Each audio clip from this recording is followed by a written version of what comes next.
Over the last couple of days, we have seen a lot of news come out regarding Justice League, Zack Snyder, Ray Fisher, Ben Affleck, and we're also getting some interesting information now regarding Josh Whedon.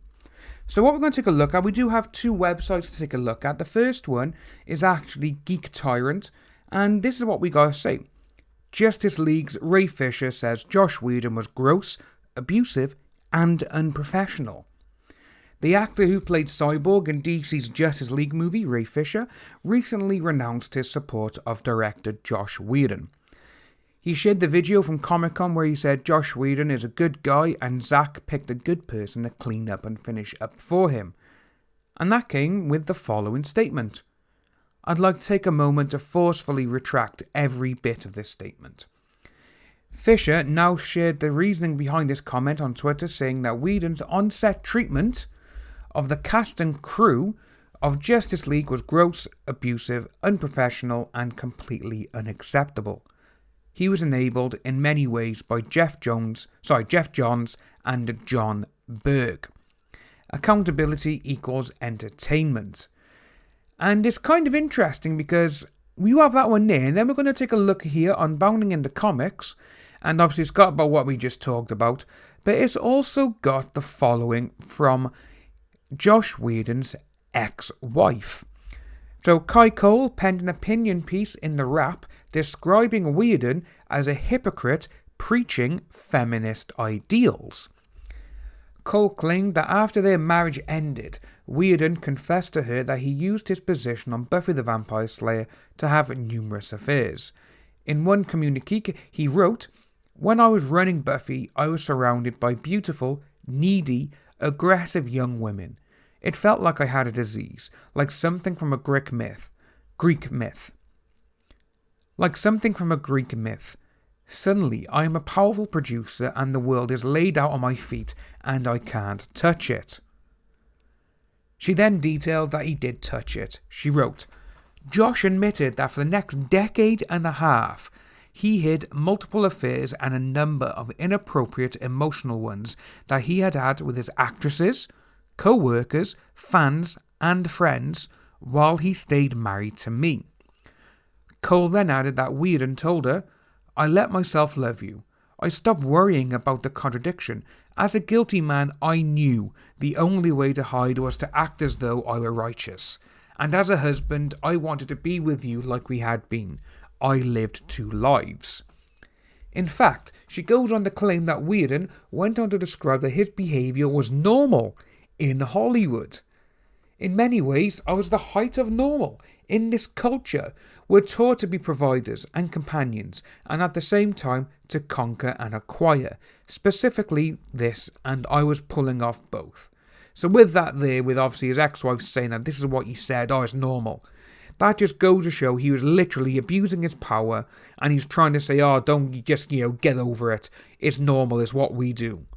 No, it's not. Yes, you do see people having affairs and all this kind of stuff, but you do have some couples who have stuck together. Goldie Hawn, Kurt Russell, they've been together now decades. There's no stories about them. Again, you had, before this Amber Heard mess, you had Johnny Depp and his ex-wife, or his ex-girlfriend. They were together for many years and they had 2 children. So it does go to show that it wasn't normal. And with Josh Whedon, he's literally trying to say now, I was good, I was fine. But you weren't. She also concluded her article by writing, I want to let women know that he is not who he pretends to be. I want the people who worship him to know that he is a human, the organisations giving him awards for his feminist work, to think twice in the future about honouring a man who does not practice what he preaches. And with that, just one sentence there, who does not practice what he preaches. That just goes for so many people. Literally, this day and age on Twitter, everywhere, YouTube, you name it, people are saying, do this, do that, be nice. And those are the people who are literally reflecting onto others what they do. They don't want people to see what they're doing, so they will try and just project it onto someone else to make them seem like the bad person. So, Whedon responded to the article via a spokesperson who stated, "While this account includes inaccuracies and misrepresentations which can be harmful to their family, Josh is not commenting out of concern for his children and out of respect for his ex-wife."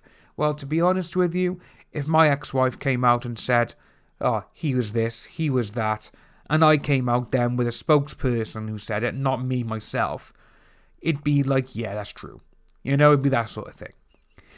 But to go along with Fisher's comments, they also appeared to support a rumour from back in April that Geoff Johns was instrumental in bringing Joss Whedon on board of Justice League and interfering with Zack Snyder's original vision of Justice League. That rumour came from YouTuber Grace Randolph, which, to be honest with you, I do like Grace. She does a lot of stuff that is, pinpoint accuracy, literally sticks to the wall what she says. But sometimes there have been instances where it's like, yeah, that hasn't exactly gone right. But this is what I said.